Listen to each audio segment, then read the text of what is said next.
има два моменти кога човек треба да пази. Тие два моменти се следните. Јас ги најавувам кога разговарам со луѓе што треба да почнат да слабеат. Првиот тежок период е првата недела до 2.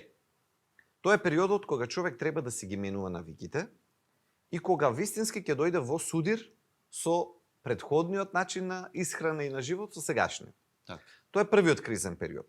Ако го преброди, баш треба да го издржи, да го преброди, следува вториот кризен период, ќе се навикне, ќе дојдат резултатите и некаде после првиот или после вториот месец, Ке се опуштат. кога ќе ги видат убавите резултати, сите нели ќе видат шо убаво 5, 10, зависи кој од каде почнал. И сега човек ќе му даде елан тој убав резултат. Сега кој проблем се случува тука? Многу пати човек ќе си каже ова сум го можел јас. И сега наместо тоа да го одржи, да тера понатаму, он сваќа дека ако пак дојде во ситуација да има вишок, Да, се враќа на ќе го направам, истово ќе го направам и пак ќе намалам. Сега тука има еден проблем. Тој проблем е дека нашиот метаболизам со секој нареден обид се учи, потешко и потешко. Се потешко е. Оти нашето тело сваќа што се случило првиот пат, втор пат или трет пат, зависи, и почнува да подготвува одговор. Односно, има така наречен метаболичен одговор кога телото го менува метаболизмот и ја препознава ситуацијата на намален внес или на калориски дефицит и си вика, добро, следниот пат ќе се разбереме. Во смисол, се помалку и помалку дава ефект, бидејќи навистина почнува телото да одговара и со промена на хормоните. Зошто? Заради тоа што слабењето, особено ако е нагло, нашето тело го препознава како напад, дека нешто не е во ред. Нашите тела не можат да сватат дека сега ние за летото се спремаме. Така.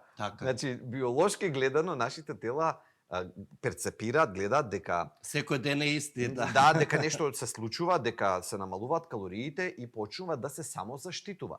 Таа самозаштита всушност се одразува во забавување на метаболизмот, а како се забавува метаболизмот, така слабењето е потешко и побавно, да. И затоа е многу важно човек да си размисли добро и да се подготви добро и кога ќе влезе во тоа, да влезе малку похрабро и со поголема веројатност за успех. Зошто? Заради тоа што ако човек прави тргни застани на овој тип на работи, веројатност ќе се го издресира телото, ќе се го издресира телото да знае да одговара на вакви ситуации и телото просто ќе стане многу добро во менување на метаболната состојба, во забавување на метаболизмот секогаш кога ќе налетат вакви ситуации, затоа има многу научни студии кои што покажуваат. Да, меѓутоа контраефекти некогаш предизвикува и здравствени и тука има и докази за тоа дека се поврзани и со здравствени последици. И што е најважното можеби, за жал пак ќе се вратам на менталното, човек што ќе направи премногу обиди, ќе изгуби доверба во себе си дека може да успее на тој пат. И тоа е доста тешка состојба. Тука екстра помош треба, заради тоа што... од најблиските или стручна помош. Така е, оти тогаш човек веќе ќе си каже, не бива ништо, ќе се помири, што вели народот. И за жал тоа помирување е на негова штета, на штета на неговото здравје. Затоа тука треба да се пази и на тој ментален аспект. Не е само да го земе човек листот и на мирниците да почне да тера. Да бевме роботи, ќе беше така, ќе беше лесно, ама не е така.